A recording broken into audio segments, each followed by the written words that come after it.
മറന്നു പോയതാ. എടാ വേല ചെയ്യുന്നു ഇങ്ങനെ ചത്തോ പുത്തോന്നും പറഞ്ഞ് ഇങ്ങനെ നിക്കല്ലേ, പറന്ന് നിക്കണം. ഞാൻ പറഞ്ഞു നിൽക്കാം, പക്ഷെ മോളോട്ട് നോക്കരുത് മുതലാളി. അതെന്നാ? ജെട്ടി ഇട്ടിട്ടില്ല.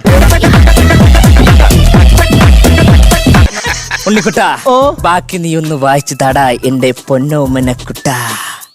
അയ്യേ അവിടുന്ന് ആവശ്യമില്ലാത്ത ഇച്ചിപ്പുച്ച് പുസ്തകം വായിച്ചോണ്ടെങ്കിരിക്കും. മുത്തുച്ചിപ്പി എന്നല്ലേ നേപ്പാളിൽ ഇങ്ങനെ. ഒരു വേലക്കാരൻ ഇങ്ങനെയൊക്കെയാണോ കാണിക്കേണ്ടത്? ഞാൻ നിന്ന വീടുകളിലൊക്കെ മുതലാളിമാര് പഴയ സാധനം എനിക്ക് തരും, അതറിഞ്ഞ് ഞാൻ ഉപയോഗിച്ചുകൊണ്ടിരുന്നത്. ഇവിടെ ഇപ്പൊ എന്തോ കുഴപ്പം? ഇവിടുത്തെ മുതലാളിക്ക് അതില്ല, അതുകൊണ്ട് എനിക്കും അതില്ല.